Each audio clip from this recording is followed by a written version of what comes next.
Hey, salut tout le monde et bienvenue pour cette 6ème partie relative à l'univers de Ken le Survivant, et cette fois-ci on s'attaque aux produits dérivés. Évidemment, une série comme Ken a connu de nombreux produits dérivés, et j'ai donc fait un choix afin de ne pas alourdir la vidéo. Je parlerai donc principalement des jeux vidéo et de quelques figurines et statuettes. C'est parti.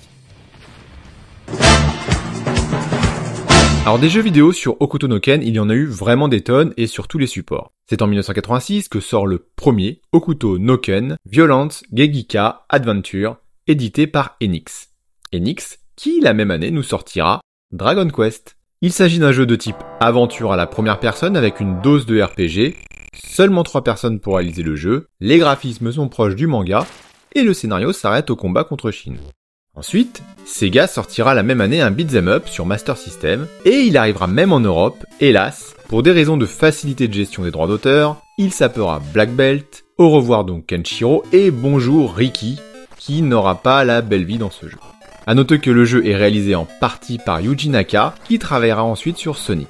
Il fera l'objet d'un remake en 2004 sur PS2, c'est l'un des jeux les plus connus, hélas, passé par la censure.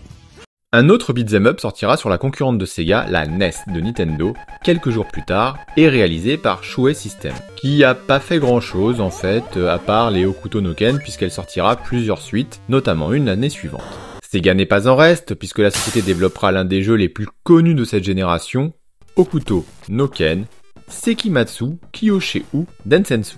C'est un beat'em up sorti sur la Mega Drive et basé sur la seconde époque de la série. Comme pour Black Belt, les corps explosent, mais la version occidentale sera édulcorée et aussi renommée encore pour des raisons de droit. Si vous suivez le genre du grenier, vous devez reconnaître ce jeu assez facilement sous le nom de Last Battle.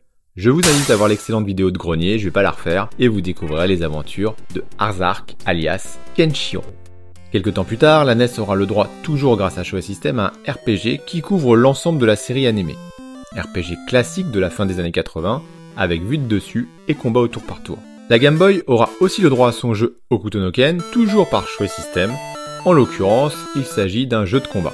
Ce qui est sans doute avec le beat'em up le style le plus adapté, mais alors la console n'est vraiment pas faite pour cela. Eh oh les développeurs, je vous rappelle que sur la Game Boy, il n'y a que 2 boutons à la base, hein. Ça fait un peu léger pour un jeu de combat, mais bon. Donc on peut choisir un combattant parmi 10, Kenshiro bien évidemment, mais il y a aussi Rao, Jagi, Shin, Souser, Uigur le gardien de Cassandra, Earth, Falco, Yo et Kaio. Le jeu est vraiment pas terrible, mais alors je comprends pas du tout le roadster. Nous mettre Earth et le gardien de Cassandra, ouais parce que j'ai du mal à dire son nom, et pas Rei ou Toki, c'est complètement incompréhensible pour moi. Mais enfin, passons, de toute façon c'était nul. Puis Shuei System nous pond un second RPG, toujours sur NES, mais avec une tentative d'aller au-delà de l'histoire que nous connaissons, écrit par Hiroshi Toda, scénariste sur la série, et sous la supervision de Björnsson.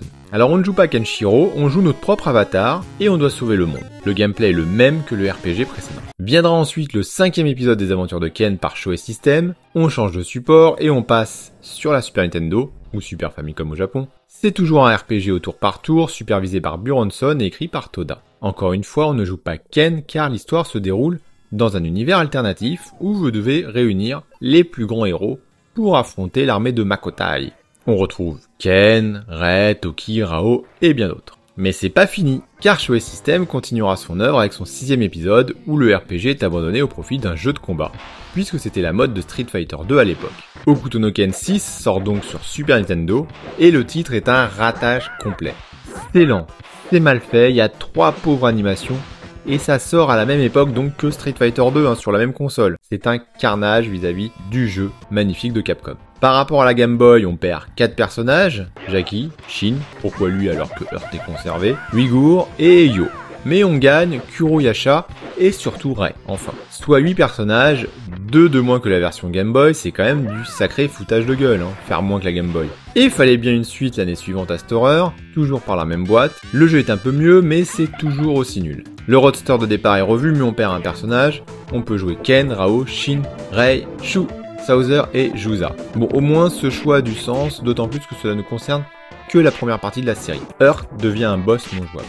Et puis ensuite on passe à la nouvelle génération de consoles avec le simplement dénommé Hokuto no Ken, sorti sur Saturn et PlayStation. Développé par Banpresto, il s'agit d'une aventure classique avec des combats au tour par tour. Toda et Björnsson sont de retour pour le scénario qui se déroule après la série que l'on connaît. C'est moche, c'est lent, c'est nul, Et c'est le dernier jeu avant plusieurs années. Faut dire qu'après la bouse développée par Banpresto, il y a de quoi avoir honte et se cacher. C'est Konami qui ressuscite l'héritier du Hokuto Shinken sur borne d'arcade, mais une borne d'arcade spécialement conçue pour recevoir des tonnes de pain de la part des joueurs surexcités. Ça s'appelait Punch Mania Hokuto no Ken. Ça défoulait, le design est simple mais très correct, ça passe même si on a vite mal au bras. Ensuite, Bandai nous gratifiera d'un nouveau jeu de combat en 3D sur PlayStation. Si la réalisation est poussive, il n'empêche que le jeu est plutôt fidèle au manga, et en plus ce sont les seiyuu de l'anime qui assurent le doublage. Le roster est déjà plus conséquent, 14 personnages. On retrouve les 4 frères du Hokuto, les 5 guerriers du Nanto, auxquels on ajoute Fudo. On retrouve aussi Amiiba, Uyghur, Earth et la belle Mamia qui fait donc sa première apparition dans un jeu de combat Hokuto no Ken. Dans la foulée, Konami décide de persévérer sur la voie du point en nous sortant un deuxième Punch Mania où l'on pouvait jouer à 2. Perso, j'aurais bien voulu en avoir une où l'on jouait avec les pieds. En 2005, Arc System Works nous sortira sur arcade puis sur PlayStation 2 un nouveau jeu de combat 2D qui utilise le système de combat propre à la société déjà responsable de Guilty Gear et qui réalisera le très bon Dragon Ball FighterZ. C'est vraiment la première incursion de qualité de Hokuto no Ken dans les jeux de combat. Les dessins sont plutôt pas mal, le design est vraiment top, les combats sont dynamiques et bien foutus, il y a plein de coups et techniques dans tous les sens, c'est très proche du système Guilty Gear, le jeu couvre la première partie du manga et le roster reste un peu léger avec 10 personnages. Ken, Rao, Toki, Rei, Mamia qui est toujours là, Jagi, Shin, Sauzer, Yuda et Earth. Pas de Shu, pas de Juza, c'est dommage.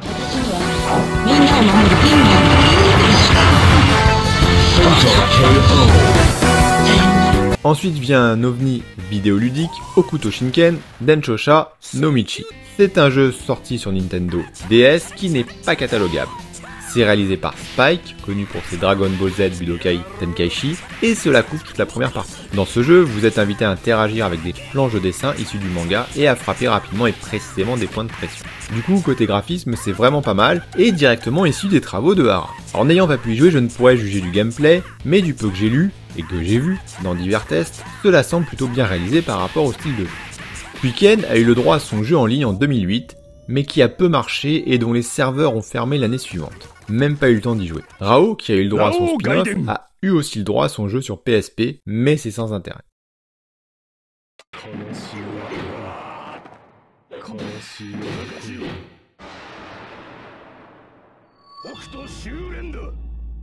Et puis vient ensuite en 2010 le célèbre Hokuto Musou, dit Fist of the North Star, Ken's Rage. C'est un beat'em up développé par Koei Tecmo.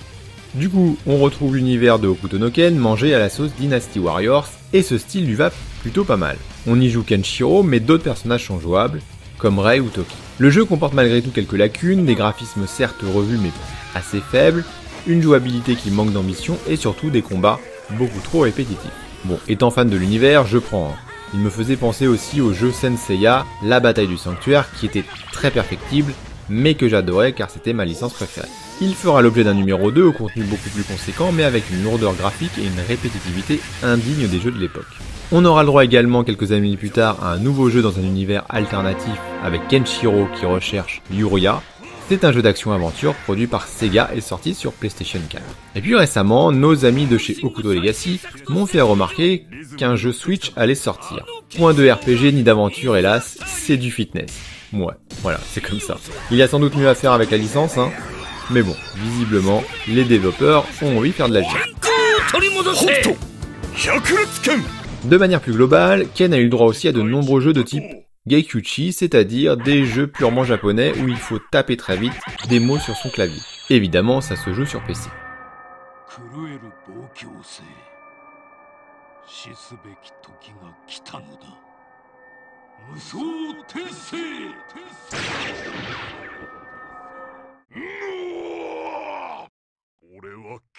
Et puis Ken apparaît aussi dans des jeux crossover, la première fois dans le jeu Famicom Jump, Hero Retsuden, développé par Bandai pour la NES, où un gamin est propulsé dans l'univers de Jump et devra sauver le monde avec l'aide des plus grands héros du magazine, comme Ryo Saeba, Seiya, Goku, et bien sûr Ken. Il y a eu aussi Jump Ultimate Stars sur Nintendo DS, sorte de Smash Bros-like, et bien sûr le très récent Jump Force sur toutes les consoles.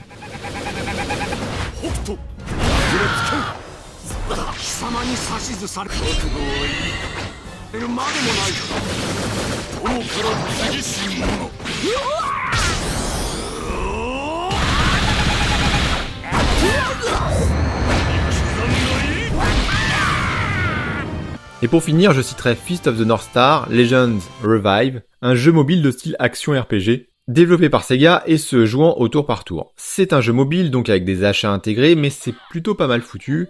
On dirige une équipe et l'on retrouve la plupart des personnages de la série redesignés pour l'occasion. D'ailleurs, les petits bonhommes que j'utilise parfois pour l'ensemble de la rétrospective, oui, ceux-là, sont issus de ce jeu.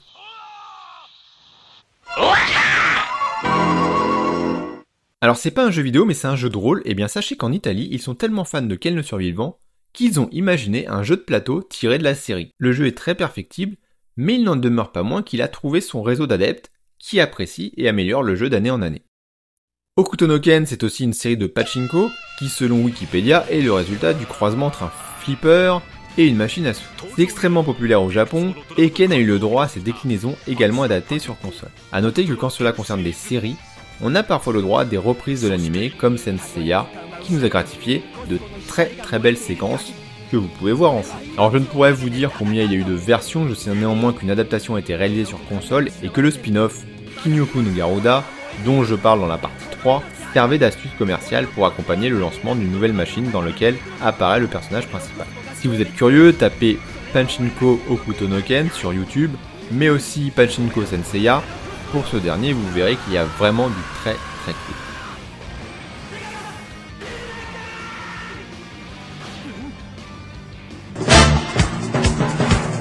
Je terminerai très rapidement sur les figurines au risque de ne pas être exhaustif du tout.